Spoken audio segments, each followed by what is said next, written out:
Selamat datang di channel video kami. Sebelum membahas topik pembicaraan kita, jangan lupa untuk terlebih dahulu mengklik tombol like-nya, subscribe, dan aktifkan loncengnya agar Anda mendapatkan video-video terbaru dari kami. Baik, kali ini saya mengajak Anda untuk sama-sama melihat babak baru Pilpres. Ya. Setelah babak kampanye selesai, maka diikuti babak pemilihan yang telah terlaksana pada tanggal 14 Februari kemarin. Dan selang beberapa hari kemudian, kita memasuki babak baru yaitu perhitungan. Ya. Baik itu yang dilakukan oleh lembaga survei maupun yang dilakukan oleh KPU. Ya. Hingga saat ini, sekalipun sudah dapat dipastikan kemenangan nomor 2, kita dapat melihat bahwa untuk perhitungan pasangan nomor 1 itu mendapat 24 sekian persen. Pasangan nomor 2 58 sekian persen. Yang mengagetkan itu adalah pasangan nomor 3.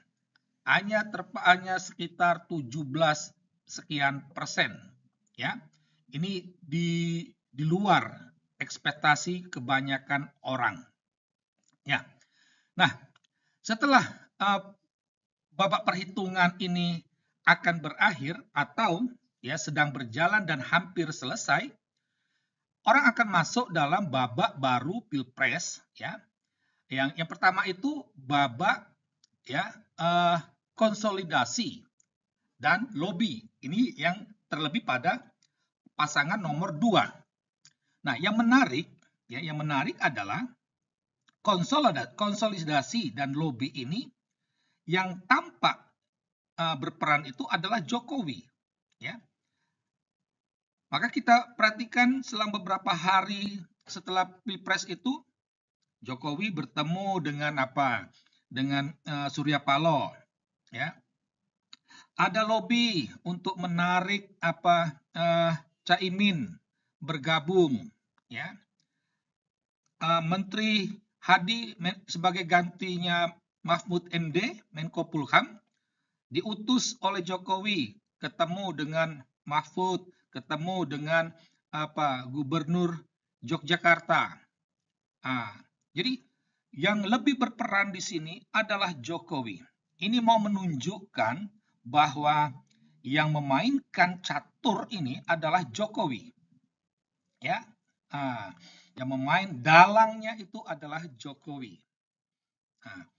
Ini konsolidasi dan lobby itu lebih pada pasangan nomor 2. Sedangkan pasangan nomor 1 dan 3 itu masuk babak baru yaitu menggugat. Ya, mereka berupaya untuk menggugat hasil Pilpres. Menjadi pertanyaan, mengapa mereka ini menggugat?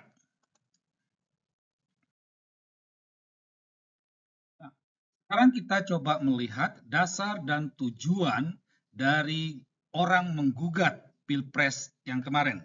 Ya, pertama kita lihat dulu dasar gugatan tersebut.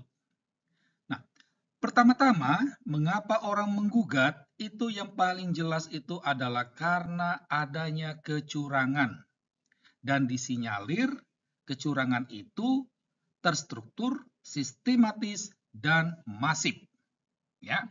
Nah, jadi ada kecurigaan adanya kecurangan TSM. Ya. Dan ini pasti dilakukan oleh kubu 02.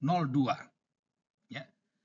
Yang ya bisa dikatakan disponsori oleh Jokowi. Gitu. Karena apa? Karena ada diduga, ya, ada dugaan ini berawal dari ketika Jokowi memasukkan orangnya, Ketua Projo di Kementerian Informasi, ya, itu. Jadi informasi yang ada di negara ini, komunikasi yang ada di negara ini itu ada di tangan Jokowi, ya. Nah, selain itu juga ada kecurigaan karena dilihat adanya kekurangan atau kecurigaan terhadap Sirekap, ya. Akar dari kecurigaan itu, ya, misalnya Sirekap ini bekerja sama dengan Alibaba, ya, dan servernya ditaruh atau diletakkan di Cina. Jadi semuanya ada unsur Cina, ya. Dan orang sudah menduga selama ini Jokowi memiliki kedekatan dengan Cina. Nah, bukan tidak mustahil, ya, bukan tidak mustahil ada permainan dari sistem ini, ya, yang akan menguntungkan salah satu pihak. Nah, jadi ini dasar dari gugatan tersebut. Nah, dari 3 dasar ini semuanya menguntungkan pasangan nomor 2, ya. Karena itulah yang merasa dirugikan, ya, terlebih nomor 2, dia menggugat dan mendapat dukungan dari nomor 1, ya. Nah, sekarang kita melihat, ya, tujuan dari gugatan tersebut. Bagi kami, tujuannya itu hanya yang paling mendasar itu adalah 2, yaitu diskualifikasi dan atau pilpres ulang, ya, itu. Jadi ini bisa digabungkan. Kalau digabungkan, berarti adanya diskualifikasi terhadap salah satu peserta, lalu diadakan pilpres ulang bagi peserta yang lain. Nah, di sini tampak jelas yang patut didiskualifikasi itu adalah pasangan nomor 2. Ya, jadi kalau terbukti adanya kecurangan TSM, maka pasangan nomor 2 ini harus didiskualifikasi. Inilah kurang lebih tuntutannya, tujuan dari gugatan tersebut. Dan lebih dari itu, jika memang terbukti adanya kecurangan TSM, bukan tidak mustahil, ya, bukan tidak mustahil, dan ini hanyalah praduga saja, ya. Jadi bukan tidak mustahil Jokowi akan dipidana. Karena apa? Ada kecurigaan dan patut dicurigai bahwa arsitek semuanya ini adalah Jokowi, ya. Maka kalau itu terbukti, pantaslah Jokowi itu dipidana. Nah, kalau seandainya ini terpenuhi dan nomor 2 ini didiskualifikasi, maka pilpres ulang itu diadakan untuk pasangan nomor 1 dan nomor 3. Gitu. Atau tujuan gugatan itu pilpres ulang untuk semua peserta. Jadi nomor 1, nomor 2, dan nomor 3. Jadi diadakan pilpres ulang.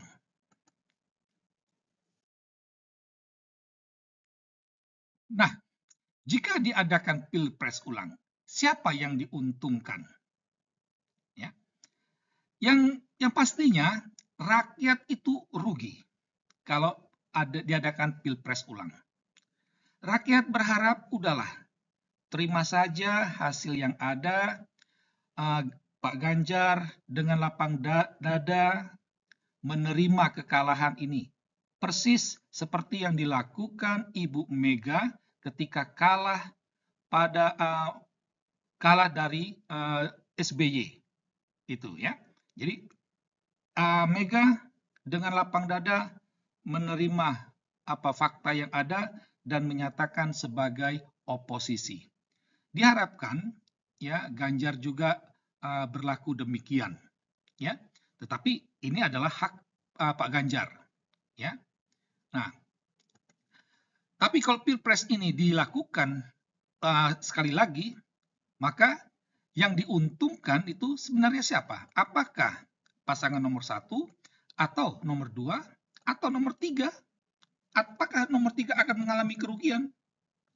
Bagi kami, ya, kalau diadakan ulang, semua pasangan itu diuntungkan. Jadi tidak ada yang dirugikan.